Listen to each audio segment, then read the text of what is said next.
listening to the Knicks Recap, your source for all New York Knicks-related content.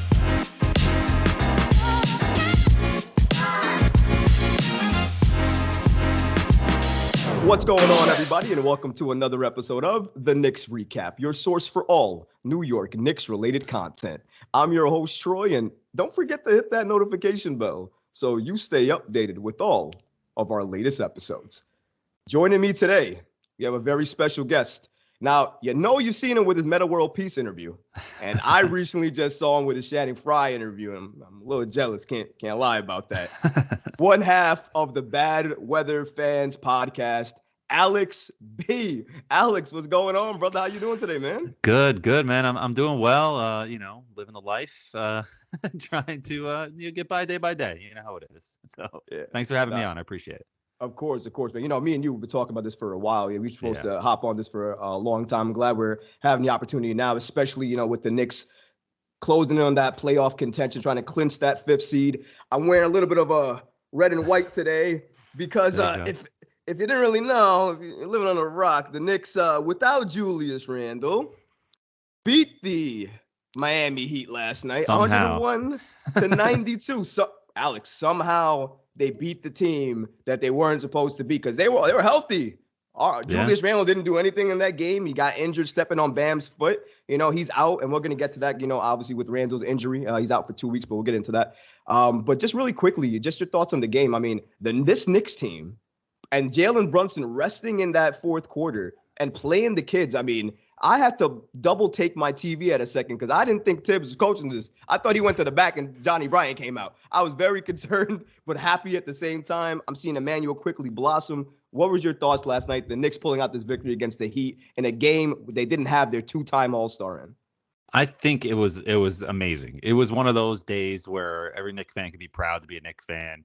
Randle gets hurt. Props to him that he came in, shot those free throws, and crowd was chanting for him. And I'm not the biggest Julius Randle fan, and most people know that. But listen, I don't want him to be hurt, and that sucks. And at this point in the season, the Knicks need him. But I'm excited to see what they can be without him because I didn't want him on the team because I don't think your ceiling is capped when you're with Julius Randle as your star player, quote unquote. So I wanted to see what can happen with Obi because I don't know what he is. I mean, he might not be that good. He might not be as good as Julius Randle, but is he good enough to win? We don't know. He's the 8th pick in the draft and with this regime, and he hasn't had a chance. And every time he's had a chance, he averages over like 20 points a game. The stats are there to show it. So it's just, I want to see what we can do once he's comfortable and not just thinking he's Ray Allen and popping threes in the corner every 5 seconds, which just drives me crazy.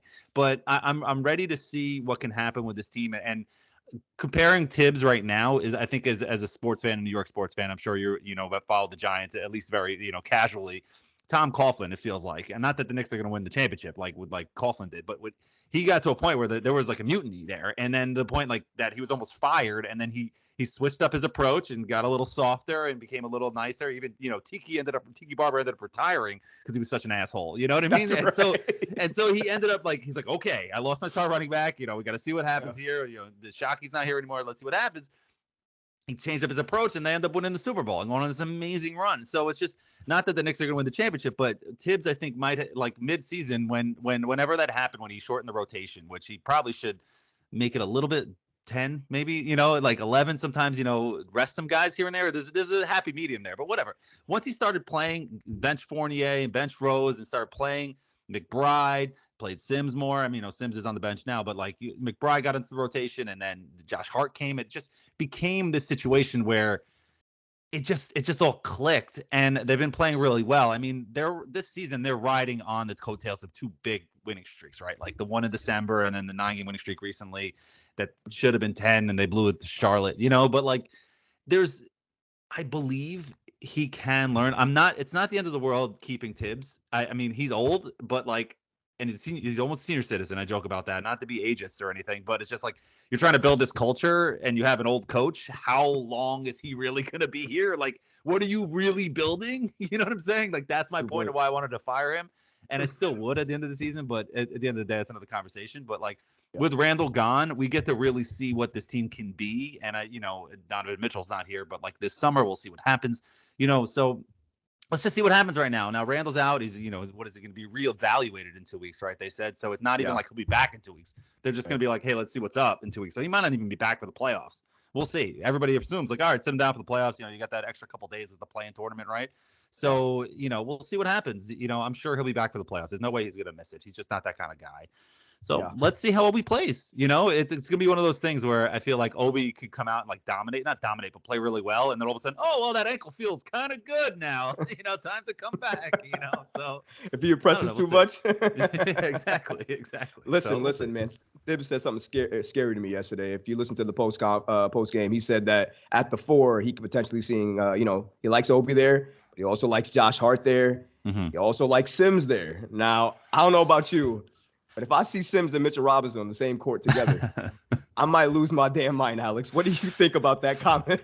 That doesn't make any sense. No, Sims and Mitchell Robinson doesn't make any sense. It made sense to play Randle and Obi together. That I didn't understand why he's so against that. That made no sense and still doesn't to this day. Like, what is he like? He gets, and Cam Reddish kind of exposed him. Like, believe what you want about Cam Reddish, but like, it was personal with him where he thought like, I can't miss a shot. I'm going to get benched. Like, and he said that, and I believe it because you could see it, and you could see it with Obi where he's just like, dude, like, even last night he played well, and all of a sudden he's on the bench. It was like, what the fuck? That was right after the pass to Hartenstein for the dunk, right? Right. It was like it disappeared.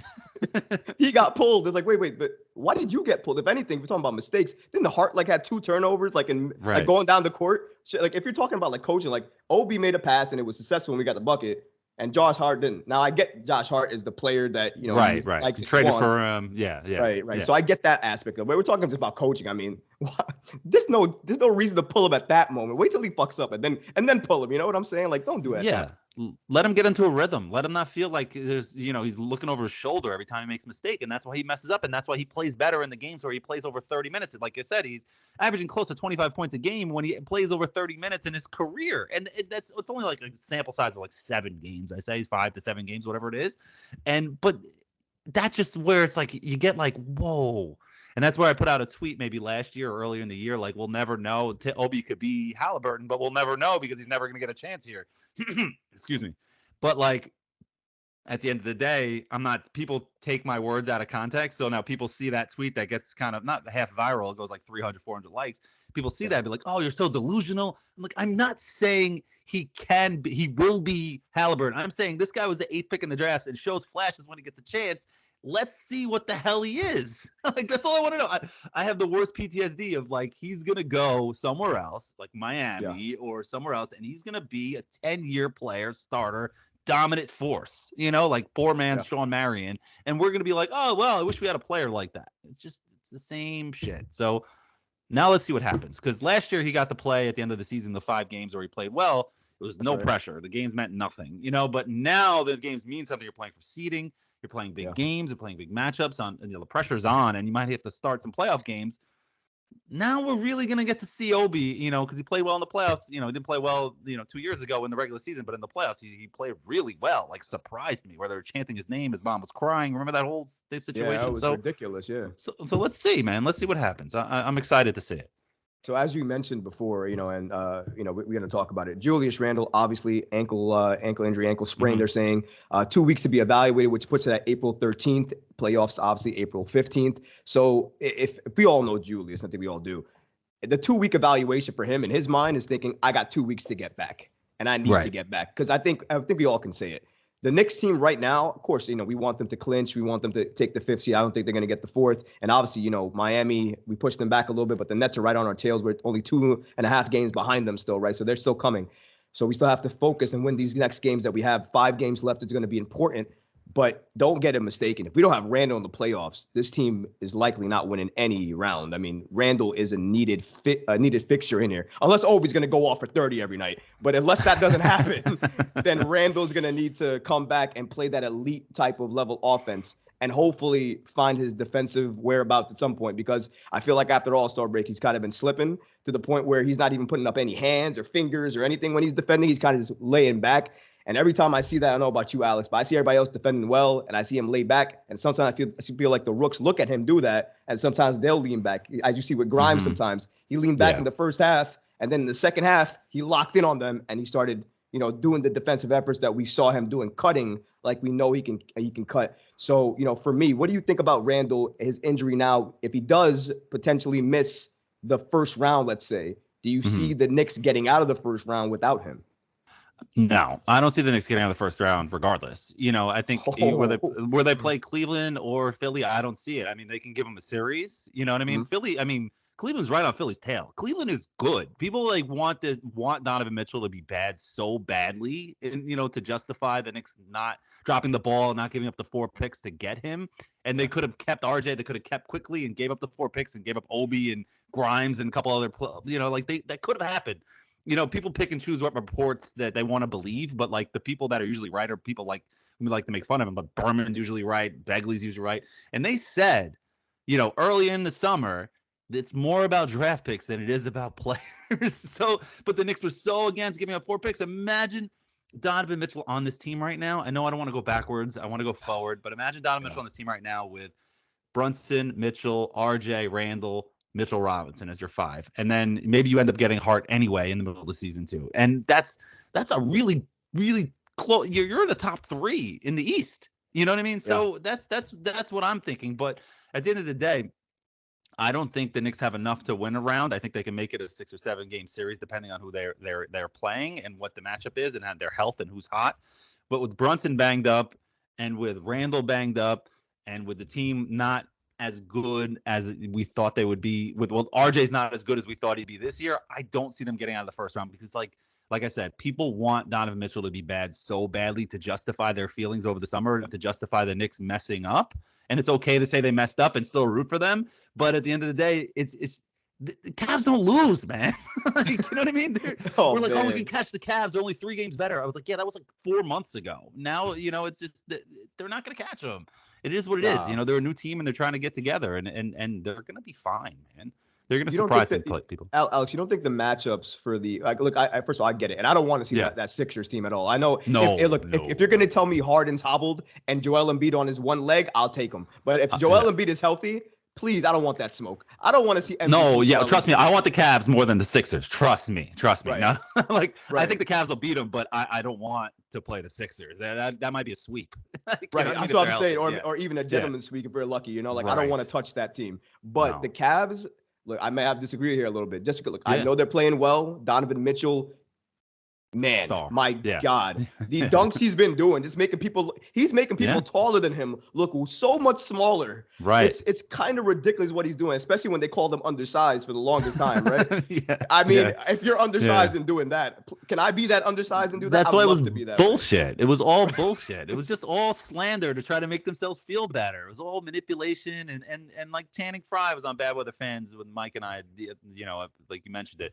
And I asked him the question about Amari when he left Phoenix, because he was actually on the Suns when Amari left the Suns and came to the Knicks in 2010. And I asked him because there was always this rumor going around about how the Suns laughed at the Knicks for the contract, and they said, Amari's going to break down. Yeah, poor bastards. Like, enjoy Amari. Meanwhile, so I asked him about that, and he said that was total bullshit. Like, he didn't say bullshit, but he said, hell no, they did not. They were not happy about it because, you know what they did? They ended up signing like a bunch of mid like Josh Childress and Hito Turkoglu, and you had to fill that roster anyway, so you might as well have paid Amari and had the 2-3 years with Amari healthy, and then you could have won a championship. And he told me that it was all media spin to put it out there to make the fans happy because they were mad they lost their favorite player, homegrown star, and Amari Stoudemire, and he's gone. So you had to make the fans think that was that was their idea and they didn't need him anymore. So that's what the Knicks were doing this summer with Donovan Mitchell, and everybody got sucked into it. And I'm sorry to always keep bringing it back to that, but that's just how I feel. And that people get upset when I could constantly bring it up, but it is what it is, man. It's just the situation that we're in. You know what I mean? Until this summer when we see what they can do and see the next step and see what can happen, the next move, it's going to be relevant this entire season. And that's just reality. So the matchups, right? Going back to Cleveland, right? Yeah. I personally look like Julius Randle and Evan Mobley. Oh my God. Stud. Talk about breaking out right now. Like, he wasn't doing this good, in the beginning of the season, obviously you got to find your footing with Jared Allen. I mean, Right. Jared Allen was doing really well. Then his Jared Allen's an injuries, all-star too, man. right? You know That's what I'm Like, saying. Like, what are we doing here? Yeah. and the thing is, his offensive game, he gets you 24 and 10, 24 and 15. I mean, he can go off as well too in terms of what he can do. Donovan Mitchell makes him better because of what he can do with the ball. And then you got Evan Mobley now, who can, if he can stretch that floor like he's been doing, I think Randle's going to have a problem because he wasn't doing that against Randle in the beginning when we were playing them and we were beating them. So now he's elevated that part of his game to do it later on in the season. I still think the matchup between Julius and Mobley is one to watch. I think Mitch and Allen's going to be one to watch. And listen, for just poetic justice, I got to see JB versus Donovan again. I just have to see it again. It's poetic at this point. Well, you're missing one person also, Garland. Oh, yeah, you know what I mean? Like, so it's just you're forgetting all about that guy. Who's an all-star, all-star caliber too.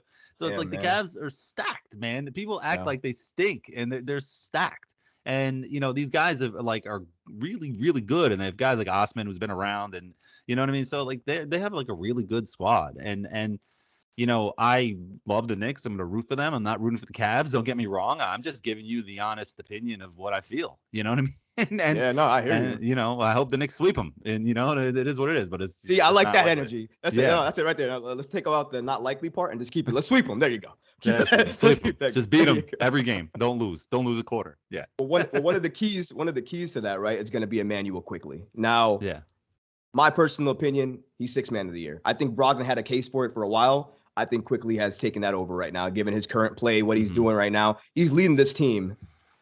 Like, he's putting this team on his back without JB there. Obviously, you got Randle there, but he's putting this team on his back, leading them to victory. 40 points, 9 assists last game against, who was it? That was the Magic? No, it wasn't the Magic. The Rockets. So he destroyed the Rockets by himself, legitimately. I mean, Randle saw him cooking and let him cook, which I loved as well, too. Jalen Brunson recognizing yesterday that he could do it, and he just dropped the ball off to him and said, yo, you got it, man.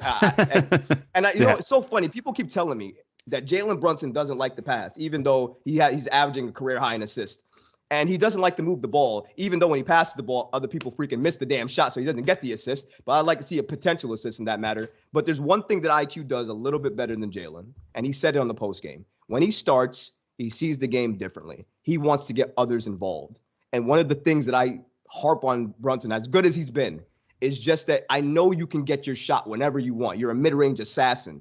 But Randle and RJ, I need them in the game immediately so they can get focused and locked in so they're ready for the entire game. Because if you freeze out RJ for the beginning, you see what happens. He just can't get it back into something going into the later rounds. So for me, Immanuel Quickley has taken this team to the next level. Do you think he's going to win sixth man of the year? I think it's going to be close because I feel like there's still a Knicks bias out there with the media, with the voting. You saw what happened with RJ Barrett 2 years ago or 3, whatever he was a rookie, whatever year, 3 years ago, 4 years ago, whatever it was. When he came out, it was 1920, whatever, who cares? When he was a rookie and Terrence Davis got this all rookie second team over him, it was a joke. It was just, are you kidding? You know what I mean? This guy's averaging like 7 points a game, and RJ starting. It was a joke. So I still think there's some of that Nick bias there. It might be changing a little bit, but I still feel like they might defer to somebody like Brogdon, who's been around and is a true six man, because Quickley has started a lot of games. And most of his big performances have been when he's starting. So I think that might hurt him a little bit, and being a Knick. So I don't know if he'll win, but I think he should win. I think it's clear he deserves it. And the Knicks are the home of the Six Man of the Year awards. We get so many. We have J.R. Smith, Anthony Mason, John Starks, all these guys that won Six Man of the Year. We crush it in Six Men of the Year. So I think that Immanuel Quickley likely, I think he should get it. Whether he does or not really depends on the bias toward the Knicks, I think. I think, to your point, that's a really good point. I didn't think about that as well, too. His biggest games have been when he started. And I think they might use that as Broggs has been doing this off the bench, and you haven't been doing exactly the same thing off the bench. So, right. God damn it, Alex. I hate when you give me good points, man. It's not real. Well, it's not the end of the world. I mean, listen, win in the playoffs. That's all we care about. You know what I'm saying? Win some games, get to the playoffs, keep developing, and I'm happy, Like I said, we won a bunch of Six Men of the Year awards already. It's kind of a rite of passage. So we're good. We're good on that regard. Tibbs isn't going to win Coach of the Year. That's easy, Mike Brown. So we'll just we'll take the 5 seed and and we'll go from there. You know, I'm happy that they're there. It's just nobody would have thought that was going to happen. So not even close. I mean, I predicted them in playing maybe 8 or 9, if even. yeah. I didn't think Jalen Brunson. I knew he was going to ball out. I didn't think JB was going to do this though. I mean, I don't think even the Knicks did. thought this. Yeah, no, I don't. In the wildest dreams did I think he'd be this good. He's playing like, I think his level of play. I think he's playing like one of the top guards in the league. I mean, in the East, especially, how many guards can you say are better than him in the East? I mean, there's maybe like a handful, but there's you can't pass 6. I think like there's probably 6 people you can name, and then you can't name anybody else. I don't think so. Yeah, I got to look at a list to really be sure. But coming into the season, I was saying like, he's probably like the 15th best point guard, and you know he's definitely passed a lot of people by. And I'll take the loss on that, man. I didn't think Brunson would be this good, man. I really didn't. I didn't think Hart would be this good. It's this great of a fit. He's not a great player. He's just very good at what he does. He doesn't need the ball. You know what I mean? He plays defense. He gets on the floor. You know, he's that guy that you need for a winning team to take a step. He really, really helps. And if they need to sign him and keep him, and they need to, you know, maybe add to this roster, and I would still deal Randle, but that's another story altogether at the end of the year. You know what I mean? I'm going to ask you about the Randle thing in a second, because we're going to talk about some money here, but I want to talk about the money that IQ is going to get, because listen, man, every single day I look, that money mark moves again and again. Before it was 100 million. Right. Now it's like 105 million. Then he does this against the Heat, and now it's 110 million. He's going to end the season probably at 125 million. I'm thinking to myself, if he wins 6th man of the year, and I saw Tyler Hero get 130 million, the cap's going up. And I know he can't get 130 million given his draft pick, but with the cap going up, at least 120 he's looking at.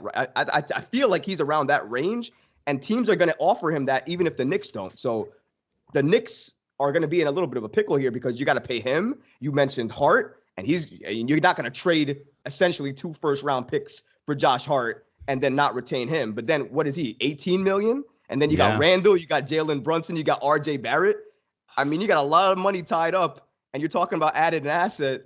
You're going to have to move a player, because there's no way you're adding a talent. I don't know if Fournier and Rose adds up to a star player, but no. Yeah, I don't know. Like, so Alex, what do you think about the money situation here? How much do you think Quickley's going to get? Honestly, I don't know the exact number. I just know they're going to have to do some major roster construction, because you can't lose Quickley now. You can't refuse to trade him for somebody like Donovan Mitchell, and then when he balls out, you know, let him go. You know what I mean? That doesn't make any sense. Yeah.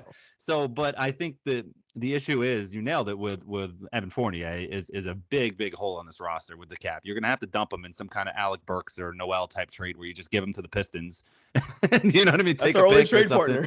Yeah, like take this, and we'll take literally nothing back. I didn't even know that was possible, to take nothing back in a trade, until the Knicks did it twice on draft night. And so I was just, do that, get rid of him, take a pick, take a 2nd round pick, take something, and just take them off our hands, please.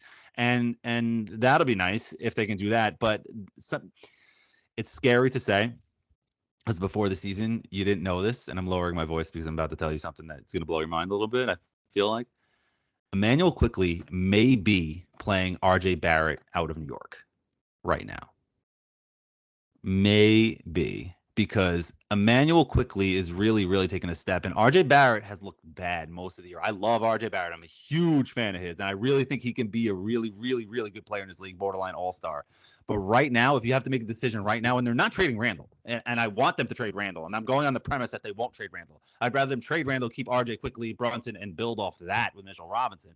But I feel like RJ Barrett might be that piece that's dealt in a trade this offseason, maybe with Mitchell Robinson, to get somebody else. And you keep Quickley, you keep Hart, and then you might be stuck with Fournier. You know what I'm saying? So, like, I feel like that might be happening right now. It's kind of a scary situation, because RJ Barrett is the clear number 3 option. He clearly can't play as a number 3 option. He needs the ball. Both Brunson and Randle need the ball. And when he gets the ball now, he presses. Everybody sees it. If you're looking at it rationally, he's still putting up his numbers. He's shooting a little bit better than he was last year. Everybody says he sucks. He doesn't suck. He still can be a borderline all-star, in my opinion. But I'm saying, with the cap, with the way that things are going right now, Immanuel Quickley may be playing RJ Barrett out of town. And it's sad, because you have to make these decisions in business, especially when you have mistakes from this management that has made their mistakes with Kemba Walker, with Fournier, with all these players that are signed to these deals. Even Hartenstein is here, and like, he's good, but like, he he's a lot of money. You know what I'm saying? So, you got to get off of these guys in the offseason if you want to keep your guys. You know what I'm saying? So something's brewing there because Quickley, you can't dump Quickley right now, man. And we might be, though, to give you the other side of the coin, we might be at a point where we were with RJ last year where, like, you can't trade RJ Barrett. He's going to be a star. He's a star. He's a star. He's a star because he was playing like one. But then you get to the offseason, you're like, I don't want to deal him. But then you get to the next season, you're like, fuck, we should have traded him. So that might be happening with Quickley right now, to play devil's advocate. Man, that's Alex, scary feeling. You have to say that, Alex. The entire take. I mean, my whole face was covered because I'm just trying to like not listen and think and try to understand and the crazy part is obviously it makes sense because if you're looking at the roster the way it is and you think about the trade package, you'd have to dangle a Fournier or Rose around. RJ, the youngest player on the team who has a higher ceiling, people still think obviously third overall pick in the draft. Obviously has value. If anything, I mean, he's more healthy and played more games than Zion Williamson, right? So, I mean, that's something to add to his credit. I don't want RJ dealt, like you said. I think I'm going to give RJ one more year. I think, personally, for me, what I see RJ doing is he's been asked to develop and sacrifice at the same time. Because nobody expected this from Jalen Brunson, who's taken off, right? Nailed it. Yep. Right. So when you're asked to, before you're behind Randle as the second best player, and you're thinking this is your year to maybe become the number one option, right? Or at least number two. But now you have Randle playing out of his mind. So there you go. And you got Jalen Brunson, who's like, I can play too, and I'm about to ball out. And not only balls out, but he's potentially putting himself into, well, you're a championship number two on a team because of what you're doing. So when you see those two players, RJ has to be like, okay, I see they're balling out. I see they're the leads of this team and they're playing like all-stars. I got to take a step back. Now, I know I got to do what I got to do, but I got to find my place. It's hard to find your place around two legitimate all-star players who do love the ball in their hands. And RJ Barrett needs the ball in his hands to be effective. In Duke, he had the ball in his hands. That's why he was effective. He set up Zion like every single play almost. And Zion got hurt in the playoffs, in the college too. Yes. Yeah, that's what I'm going to say. And then the same thing with RJ. He had to step up and handle his business and do what he needed to do. And how did he do that? By attacking. He wasn't really a shot maker. He was an attacker. He was a cutter. And the thing is, he fell in love with the three so much this year, it affected his efficiency. Yeah. And then when he started coming after the All-Star break, I can drive too because I'm strong. Oh, yeah. So he started driving and getting to the free throw line and making buckets. That's why he's gotten better now. But to think about what you're saying, if you have all this money tied up, you can't move quickly. You're not going to move Hart. You're not going to move Randle. You're not going to move Brunson. Right. You're stuck with Fournier. You might be stuck with Fournier. Just sitting there. He's an expiring, so you might be able to next year, right? He's team option. I think it's a team option, so essentially expiring. The year after, they're not going to obviously not take that. So and then you have Hartenstein also, which you could probably move Hartenstein if you really wanted. If you really wanted to keep RJ Quickley, you can probably move Hartenstein with Fournier, maybe with a pick and get one player that will take up a spot. Because then now you might have this draft pick that you have to take too, and then what are you going to trade that? So that's why all the stars are aligning right now. Channing Frye said this on Bad Weather Fans, that like the stars are aligning that the Knicks are going to get a trade for a star this offseason. But I'm just like, dude, again, you know what I mean? I said to him, he's like, no, but this is me saying it, not, the media, which he kind of is, but you know what I mean? This is me saying it. He's like, maybe he's heard something, and he lives in Portland. So maybe he's thinking Dame, but like, he makes so much money and he's so old. But if you get him in sort of like an Aaron Rodgers kind of situation and you just get him and you keep some of your guys, but if you trade, like, I don't know if the numbers work, but let's say you trade RJ and Hartenstein, Fournier, and some picks, and you get Dame. I mean, you know what I'm saying? Like, if you bring Dame Dollar, to New York. I don't want to trade RJ though. Don't get it twisted. I don't want to trade RJ. But you're not making. There's no way you're getting Dame with. I think a package not even going to be centered around art. You might lose Obi in that deal too. I mean, Dame Lillard. We're talking. I don't even know how many picks. You're talking about like a Luka type deal in that situation, like 5 picks probably. You probably pick have to swaps. trade Brunson too. Yeah. I mean, or you know what I'm saying? So it's just like, I don't even know what are you going to do it quickly with because I'll tell you right now, you can't. And I've been saying this for a minute, Alex, and I just want to just say it with you as well too. For me, there is no justification anymore that Quickley comes off the bench. Let him come off the bench for the rest of the season, sure. Mm-hmm. But next season, Yep. he needs to start and Grimes needs to go to the bench. And the reason for that is because Grimes has a bag. He has a bag, and he cannot expose that bag like he did last night with the little fast assist. He has a high IQ. He sometimes he'll look to create, but when he Right. sees somebody open, it's a fast pass. He does it. He has falls in love that with the three a bag. little much for me. A little too much Agreed. to the three for him. Yeah.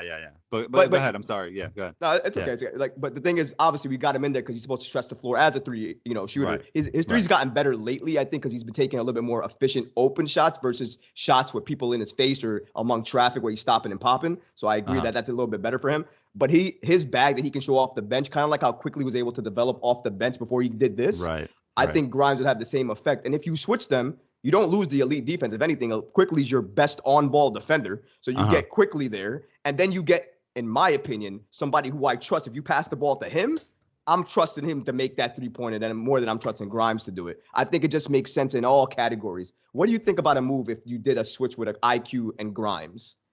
I'm okay with that. I'm totally okay with that. Grimes is good, man. He's a good player, but at the end of the day, I think you're making a good point where he can dominate the second unit on another team, and he would be good as a sixth man because he can come in and he's quick and he can play defense. He's not like the instant offense typical sixth man like Quickley should be on paper, but at the end of the day, I wouldn't mind that. And if you don't make any moves this offseason, because let's be real, Leon Rose in his entire tenure has showed that he's like scared to shoot. You know what I'm saying? Like he gets to the finish line, he doesn't pull the trigger. You know what I mean? Like there's been a lot of that. You know what I mean? The scared money don't make no money kind of thing. But, you know what I mean? That's why but, they've been kind of teetering on this mid kind of shit. You know? But Alex, do you credit him for that? Because other front offices may have pulled the trigger, or like for instance, there's been a rumors of the Levine trade during the trade deadline, right? They could have made a deal for him, or a move for him. Now, I think what he does is he puts a line in the sand. He's like, listen, I'll do this much, but I won't cross this line regardless of the player. I think that's what he's done. To your point, it's kind of led him to not make any really major moves, but not to also make any horrible moves either. I think the worst decision under his platform has been the Cam Reddish situation in regards to getting him, then moving him. So essentially moving 2 first rounds for Josh Hart. But other than that, I mean, it's hard to criticize. He gave Kemba 2 years also. That was terrible. Thing, I celebrated the Kemba move because I thought it was 1 year. And then all of a sudden, like a couple weeks later, I'm like, it was 2 years for what, man? Like, you didn't have to do that. You had all the leverage. And then they ended up getting screwed. It was paying Alec Burks over Reggie Bullock last year. That was a mistake too, because Reggie Bullock was like the heart and soul of the team. You know what I mean? He's not that great, but he was like that guy, and it just little things like that. He kept screwing up. You know what I'm saying? So like there's little things and like people praise him for, this is part of my issue this offseason. People praise him for punting on the draft, trading all these picks and trading Burks and trading Noel and trading Kemba and doing all this stuff to get the space to get Brunson, who became a star. Yeah. But at the end of the day, all you're doing was fixing your own mistakes. You don't get credit for fixing the mistakes that you made. You know what I mean? You can't blame this on Phil Jackson. You did this. You know what I mean? And on top of that, you were sloppy. That cost you a second-round pick, too. You went to a game between the Mavericks and the Jazz in the playoffs to scout Brunson, which you don't even need to scout him because he was the executive's godson or whatever he is. You know what I mean? It's just like, a second-round pick. Would you trade a second-round pick for Jalen Brunson, his production? Of course. Would you trade the first-round pick of Jalen Duren for Jalen Brunson? Of course. But the point is you didn't have to do that. And that's been my gripe. And that's the reason why I was so mad this offseason. And fans are just dismissing and brushing it under the rug like it's no big deal. I'm like, this is not good management. Yes, they're good this year. Yes, they were good 2 years ago. But imagine what they could be if they didn't make these little minor mistakes that they didn't have to make. You know what I mean? So it's just, it's like the smallest things. So, and that's the difference between being very good and being great. We saw that with the Melo era. You know what I mean? You get Melo and then you waste 2 years because you made a bigger trade than you should have, but that's not why you got held up. But then you're at that pivotal moment, the lockout's coming, and you re-up Billups before the lockout. Then after the lockout, all of a sudden Tyson Chandler's there, so you use the amnesty on Tyson Chandler instead of saving it for Amari, who you know is going to get hurt. And because of that, it cost you Chris Paul. So that could have made them a title contender with Melo. You know what I mean? They had that 1 year where they were great, the 54-win year, but and they should have went to the Eastern Conference Finals that year. But at the end of the day, you capped out your team because of that one minor mistake. And that's where I'm scared that they may have already made that mistake, but we'll see what happens this offseason is going to tell us a lot. It depends, it's really a big offseason. And like this season is sort of irrelevant. And that's why I keep saying it's fun. It's exciting. You're seeing players develop, and that's great. and it's always good to make the playoffs, especially in a franchise this century that has not made the playoffs a lot. But I'm not so confident that it's going to happen, and I'm just chill with saying trust Leon Rose, because how can you trust him when you break it down the way that I just broke it down? You know what I mean? Just Listen, stop man. like looking at it with rose-colored glasses. Is all I'm saying. You know? Listen, I think it's a fair point. I think you have to look at both sides. If you're going to acknowledge some of the things that he's done that you like, I think you have to also admonish him for some of the things that he did that you didn't like. And there's no, Right. like I said, there's no way you can excuse those aspects, right? After they went to the in the COVID year, right, when they got the, as my good friend State likes to say on Twitter, My guy. the Yeah, my guy almighty too. fourth seed. When they got that, they didn't really build on that. They signed Fournier, they re-signed Rose, they re-signed Nerlens, they re-signed Burks. They didn't really get the star that you expected them to get off of that season, because you thought, hey, they're attractive now. It's New York. They did something special. Randall's playing like a, the most improved player, all-star.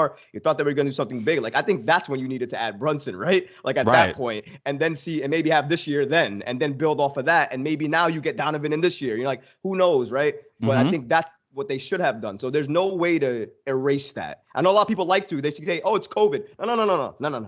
No. Stop. COVID was the excuse to why they were in a bubble. But the reason for the trades, that's all on him. So I can give him credit for not signing Levine. Thank God he didn't do that. I don't want Levine right now, especially if not what he was going to cost you. But I can also say, but the reason we can't have as much cap to use to get another star is because you tied up our money in all these other players, especially in Fournier, who's now a dead contract, losing value, who you probably have to attach a pick to probably move at this point. So you can't. And you also paid Randle a year earlier than you had to. You had him on a team option. And you paid him a year earlier because he's your best friend and got you the job. Because Julius Randle got Leon Rose the job. Like, he said it on the Woj pod. Julius Randle said it. He's like, in between that season when Leon Rose pitched the deal to Dolan to take the job, he sat down with Leon Rose at a restaurant uptown. And it was Alfred Payton was there, and he was part of the family. That's why he kept playing. The Knicks are run like a mafia. You know what I'm saying? And Julius Randle is a made man, and he's untouchable, and that's why he gets favoritism. And that's all the players say it. I'm not talking out of school here. It's just it is what it is, man. Listen, man, Cam Reddish did say something when he left in that interview. It wasn't basketball. It was politics. And if you look at it, and you look at the way some players are handled, and I said that actually after Julius lost his cool, where, if that was RJ or that was Obi, they wouldn't have seen the game again. They might not have seen the next game. Like, I don't even know. But with Randall, and I think Brunson probably could have done that too, I don't think they would have had any issue with that because of what the impact to the team they give. Randall's level of play to the team is so impactful that you feel like if you do something to him in a way that he's not going to favor, he might just turn a cheek and say, all right, well, I'm good, We don't know what that attitude's going to be like. But the fact that you even have to consider that as a prospect to not wanting to bench him is actually the issue. So you got to hold your players accountable, because other players see that. And the reason they're going to say it's political, not basketball, is because of those things. And you don't want that shit going around the league, affecting other players and all-stars from coming here. You don't want to only deal with CAA agents. Listen, I'm cool with it. I get it. You want to sign Devin Booker and all these people? Business. Yeah. Right. Yeah. I mean, I want other players too. Can I get some clutch players? Maybe not any more clutch players after what you did to Cam Reddish, but goddamn, man. Right. I would like some other agency players. I just don't want the Knicks to be called the Knicks/CAA organization forever, But that's what we're turning into, Alex. Right. Yeah.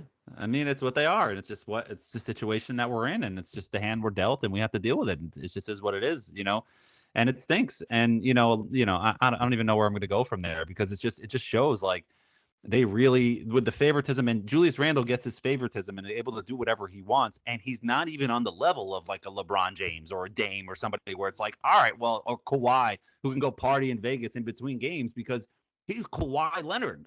You know what I'm saying? Like, he's 2 finals MVPs. He's got the pelts on the wall. Like, Julius Randle has some all-star appearances. Like, oh, big fucking deal. David Lee had 2 all-star appearances too. You know what I mean? Right. So it's just like, what are we doing here? You know what I mean? So it's just, that's what's scary for me. But especially like Mitchell Robinson has been saying a lot of stuff. Like he's pissed, and everybody just is like, "Oh, he's just a baby. Oh, he's just a baby." All of a sudden, when all of the people are saying the same thing about the common denominator, which is Tibbs and which is the organization, the problem is not all the different players like Reddish and Mitchell Robinson and even RJ Barrett, who shows it on the floor without saying anything, but he shows the anger and quickly getting in Randall's face, and Randall pushes him, stuff like that. Or like when Fournier tried to hold Randall back last year and he shoved him out of the way too. It's just like, man, this is not the best situation, and that's why I would trade Randall. Just get this guy out of here, because you're not gonna win with him. You know what I mean? Unless you really get somebody who's above him that could tell him, like, dude, shut the fuck up. You know what I mean? You need Chill. a major star player like a Joel. If he came here, I think like that type of impact. You need a contender person. A contender piece needs to be added to the Knicks if you're going to make a trade for the Randall Brunson. Yeah, that's the only way it's going to make sense, because Randall's a bona fide 3 at this point. 2 is going to maybe be Brunson, depending on who you have around him. And then the number 1 option needs to be that star-changing player. Like, it has to be a phenomenal type of player. Joel Embiid, for me, makes the most sense, because I don't think he's going to want to stay in Philadelphia, but I understand. They're not going to trade him to the Knicks. Yeah, the same division, same conference. It doesn't make sense as an organization to do so. They have done it before, but they did it for Ben Simmons. So I would have done the same thing, too. You know? They couldn't wait to get rid of him. They're like, oh, really? You want him? Good. You really want Ben? Here you go. Please take him.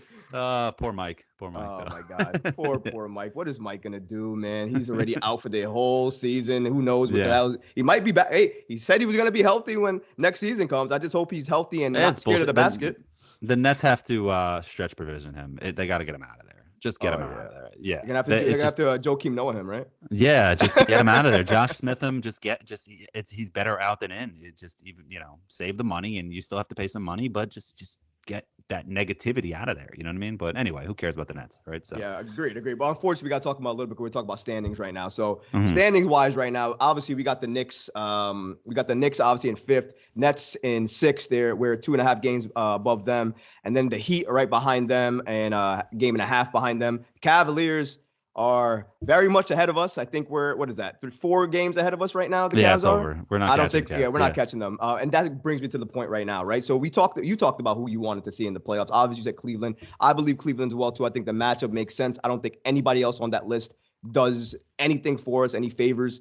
I actually see the Knicks getting to the second round, and here's my theory on that. If the Knicks get to the second round, they are trading for an all-star in the offseason. And likely RJ Barrett's going to be the one that goes in that deal, because you need an all-star. The money's going to have to make sense. And if that's going to happen, RJ's going to have to be the centerpiece. And they're likely going to need to get a wing that can defend, score, and also be able to contribute in a way that complements Randall, Brunson. And I think that's going to have to be one of those all-star level wings, potentially.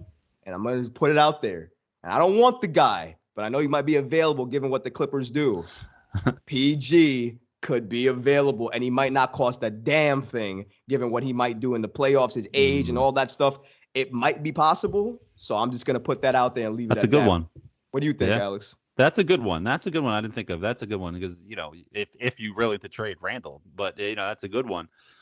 But I don't know if the Knicks essentially have to get to the second round to be in a position to get a star. I think they just need to show up in the first round. Take it to 6, take it to 7. Make it a series. Don't win one game and then get punked the next 3 like they did versus Atlanta. You know what I mean? Don't do that. You know what I'm saying? Like, you talk shit and then Capella says, I'm going to kick your ass, and then he does. And then you whimper on home and sign, Evan Fournier, and think everything's okay. You know what I mean? Like that. Don't do that. You know what I'm saying? If they do that, if they get swept in the first round, or they get really embarrassed and losing 5, it's going to be tough, because then it's going to be like, Knicks were just a regular season team. They tried hard when no one else did and looked like a bunch of bullshit 5 seed, whatever. But if they show up and they show it in the playoffs like the Pelicans did last year, and everybody was really impressed with how they played, even though they were an under 500 team, everybody's like, whoa, Pelicans look like they've arrived, and they gained a lot of respect around the NBA. That's something that can happen with the Knicks, because they, the Pelicans went toe to toe with the Suns. You know what I'm saying? So do that, and maybe they can be in position. But I'm just so tired of the hoping for the star kind of a situation, especially when you had the star in the guy from New York, Mets fan, wanted to be the Knicks, and he wanted to be here, and you had the deal, and you played games, and the Jazz said to go fuck yourself. So that's just I'm still, you know what I mean? Like, Oh, that's I why I'm see not it. I confident. see I'm it. not confident it's going to happen because of that. I'm taking the data that I have and I'm Right. using it to make my decision. Like, you know what I'm saying? Like, I hear you. it just is what it is. I don't know. Whatever. Listen, I hear you, man. I think that's a good point. Listen, they could potentially not do anything, right? If they think this Right. team is good the way It's it just is, likely. It's right? likely. And maybe they feel like I don't know what's going to happen with the Mavs. Obviously, they're out of the play-in right now. There's a couple games left. They still could. I mean, OKC could lose a couple more games. I mean, The it's West is so possible. close. Yeah, the West is so close. It Yeah. by games. I mean, so they could potentially still make it in. Obviously, we want to make it in. I want the 11th pick. I want that pick from them. The Wizards are closing in on making the play-in right now. I want them to make it as well too. They're a couple of games behind Chicago, who's lost two. So I want that to happen as well. So Right. we'll see what happens with that and the draft capital that we get. And I hope that if we do get a draft pick in 2023, one of the most loaded drafts in recent history, I would love to see them get a pick and develop them. What develop means under Tom Thibodeau, I have no fucking clue. But I still want the pick. I don't want them to just trade it away for nothing, like you said. I want them to at least be able to utilize it, or at least use it for something that matters, that is significant, not to clear out space. Because that, in my opinion, like you said, you don't really need to do those things. There's other ways to maneuver that. So you don't need to trade away your valuable assets for fucking players that you could get anyways. Right. And that's the thing. It's like the Knicks this is why they're mid. They don't know if they're competing and they don't know if they're developing. Like, they're in between that road. They drove by the fork of the road and went straight. You know what I'm saying? Like, where are we going? And just that was perfect. That's why we're like, yeah, we're at that line. It's just like, and you could have had the star, and now you don't, and now you're trying to hope for the next star. And it's just like, well, when the fuck is that going to happen? And how many, it's the same plan, just looking different. It's lipstick on a pig. You know what I'm saying? It's the same thing, just we're winning a couple of games now, and everybody's like, you're putting, you're just like putting this flashy thing in front of us. Like, don't worry about it. We're doing the same thing. But here, look at this. Look over here. You know what I mean? So, but you know what? It all can work out. So we'll see. It's just that I'm not confident, but we'll see. And I hope it does. And that's the thing. It's just, that's why when people read my tweets, it comes off the wrong way. Like, oh, you're rooting for them to lose. Like, no, I'm not. They don't listen to you, Alex. I swear to God. Because if you just listen to Alex talk on his podcast before you question his freaking tweets, he actually says a lot of it in his podcast before they even make it to the tweets. And the way, and again, look how we're talking right now, right? Obviously, we don't see the game exactly the same. You have some of the things that you like. I have some of the things that I like, right? But we can talk basketball because we're talking basketball. And that's what it's about. You can tweet whatever you want because at the end of the day, you're talking ball to me. If I ask you why, you'll give me 7 basketball reasons. And that's why it doesn't matter. So that's not because I'm an RJ Barrett fan and I need to have his back no matter what. Like, no, man. I love RJ Barrett. I have his back. He's on the Knicks. I don't like Julius Randle, but he's on the Knicks and I root for him to succeed. I'd rather him succeed than fail, but I think he's going to fail. So that's just my fucking opinion. You know what I mean? Like, and like you just said it, opinion. Opinion. Yes, exactly. Man. Come on now. Yes. And speaking on opinions, let's go back to RJ Barrett really quick. For me, he needs to step up now more than ever. Randall's out. Sure, Obi's going to be there. Let Obi get his minutes. Fine. Obi's not the one I want to see something from. I want to see something from my freaking number 3 pick, who now has to be the number 2 option on maybe that number starting 1. Unit. Maybe, right? Yeah. If Jalen Brunson might be hurt. And if Jalen Brunson doesn't play, and you're telling me I get to see IQ, Grimes, and Barrett start, ooh, baby, give it to me. And Obi and Mitch, that's the dream. That was the dream. Give it to me. I want it. I want to see this lineup go off. And if RJ closes strong and does it in the postseason, regardless how bad his regular season was, and it's been a fucking stink. They're not doing anything. Yeah. They're not going to move him. So if they don't move him, Alex, essentially what you're going to get is a more elite, advanced Knicks team next season, potentially doing the same thing. Right. You'll get a Hartenstein small forward, and that'll be it. A Hartenstein type small forward, and that kind of signing. You know what I mean? That's not, you know what I mean? But whatever. Listen, it's been working, so we'll see what happens. Maybe they'll surprise us. So. Do you think that but do you feel like this is RJ's time now to really make a note for himself and saying, listen, I'm here to play. I'm here to stand on my own 2 feet and show you what I can do?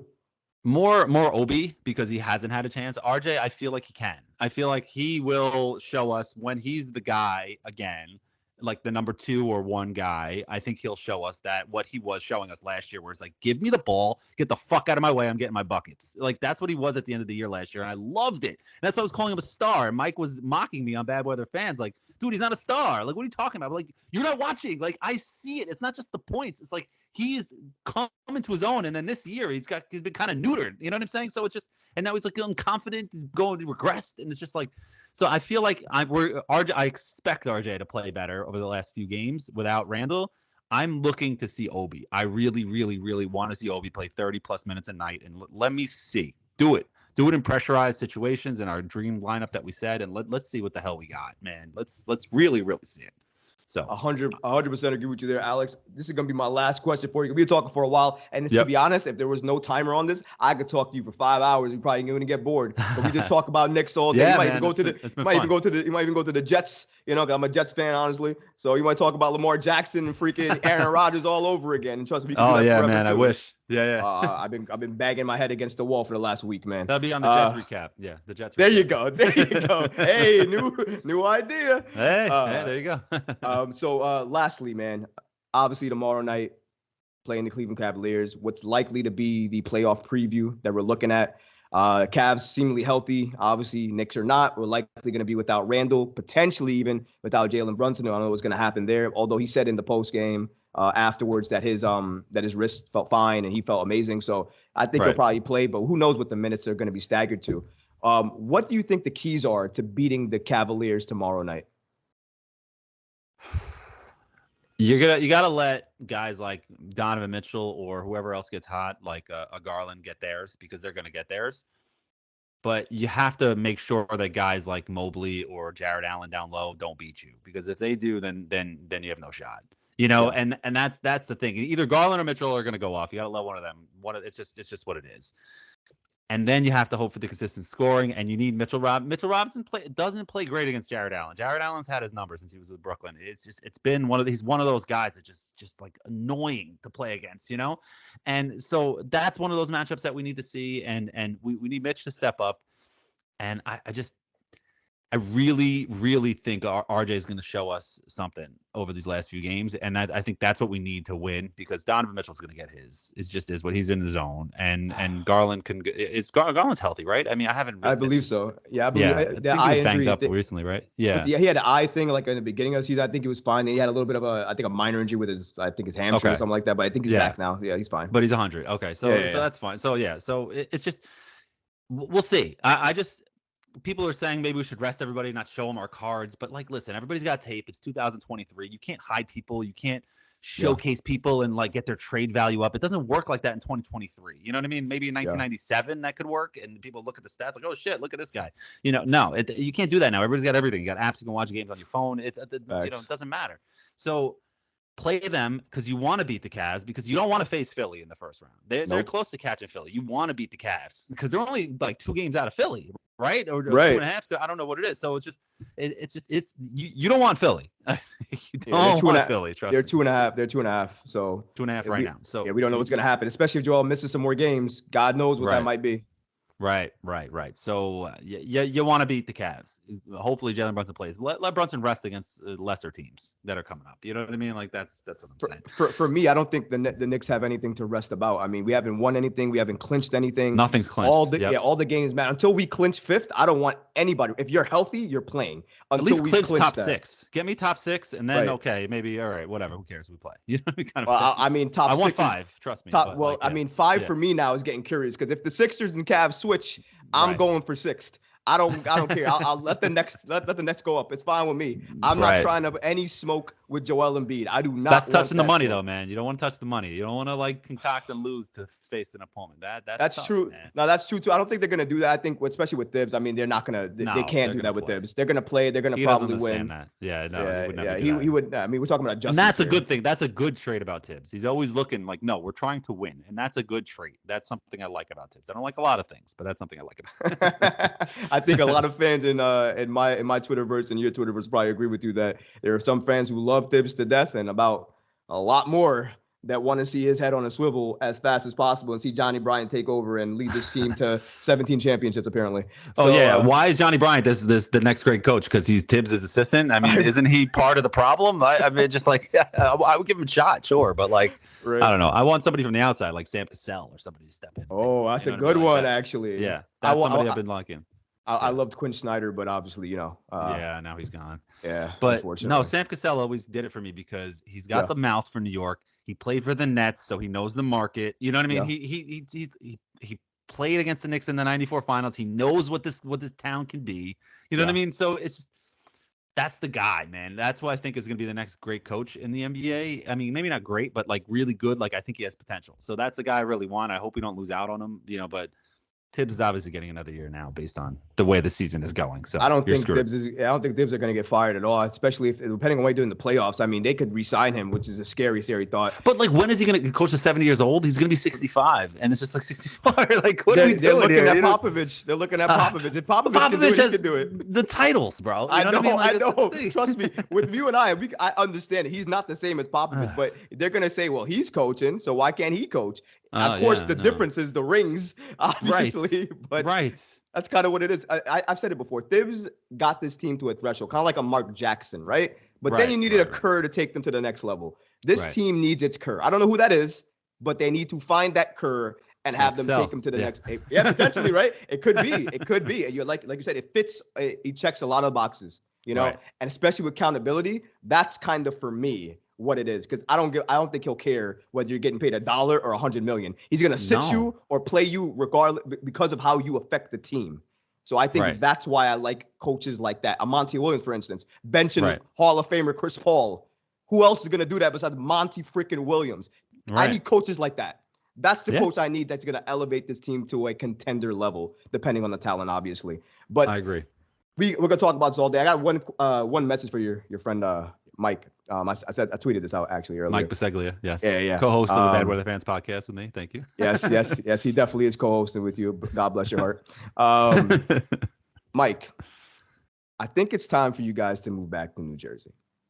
Come on. Because listen. He would love that. He would love that. He's from Jersey. Well, listen. Let him create the petition, and I'll be the first one to sign.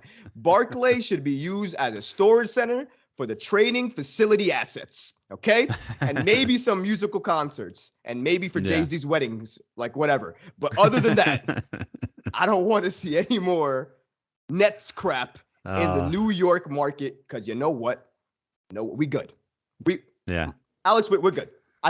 We're good now. I don't want to see any more New York teams in my borough. I think we're okay. I like the Knicks only. Guy. That's what. Yeah. Okay. No. Yeah. I like Brooklyn a lot. I used to love Brooklyn a lot. I was never born there. Not the new Brooklyn, right? Not the new Brooklyn. I don't even recognize Brooklyn. I walk to Brooklyn, I feel like I'm in Chelsea. So different. I don't even know where I'm at anymore. Different. Yeah. Like it feels like something came over the whole area, and now I see very disgusting things around the neighborhood now, and I don't know what to do with my face. I had to wash my eyes out a couple of times. So just if you could pass the message on to Mike that he'll hear it. Okay. And he'll hate it. He'll hate what you just said. But it's okay. But he loves New Jersey. If they can move back to the Meadowlands, he would sign up for that in a second. He grew up going to games with his dad, season tickets to going to the games. He went to all the finals games with Jason Kidd, all the games throughout that time. He's a real deal Nets fan, New Jersey Nets, and he's stuck with them. And it's just so he would love them to move back to New Jersey. He doesn't care. But Mike, as soon as you got the petition, man, just send it to me and I'll sign it off for you. I promise. I'll get the whole. To be fair though, the Nets did gain a lot of fans over the last 10, 12, whatever years it's been, 15 years, whenever they moved here. But they have, and Durant definitely helped, but now we'll see how it goes. But like over time, now you have, let's say they've been here 10, 12 years. You have a kid who was 6 years old, is now like 16, 17, and he's a diehard Nets fan from Brooklyn. You know what I mean? So you're pointing out the issues. I don't want my son, my son's 11, and he likes the black and white colors. I'm like, listen, the Knicks got black and white barriers too. We're good. You're good. You got to wear this. So I hate having these right. See, I don't want to have these conversations with my youngins about why it's not the Nets and why it's the Knicks Listen, history speaks for itself. We got to make sure we understand this. Shout out to Mike. I love his, first of all, as a Nets fan. Just teasing. Yeah, of course. And as a Nets fan, for me personally, he actually knows the game so well, and he speaks on it not as a fan so much. As a Nets fan, like you're below us. As a Nets fan, he's pretty good for a Nets fan. He's pretty good for a Nets fan. I can't lie. I mean, he breaks down the game great for a Nets fan. But, just kidding. All love. If you're not following Alex B on Twitter, I don't know what you're doing with your life. At Nick Central on the screen right now. Always great tweets. Amazing. If you thought I had amazing interviews, you haven't seen nothing yet without this man. Thank you. Bad Weather Fans podcast. He's on YouTube. He's on Twitter. He's everywhere that you need to listen to your pods. Please give him a follow. Give him some support. It's free. It's free. Give him some support so that way he can get more guests and give us even more content that we can enjoy. Give me money if you want to. You can give me some money if you want. Want to that. But Alex, man, thank you so much for joining the show. We really appreciate it. And of course, man, you're always welcome back to come on and give some more hot takes, man. Thanks, Troy. I appreciate it. It was a great time. I really appreciate it. Of course. Knick fans, don't forget to like, subscribe, and follow both of us. Until next time. Peace.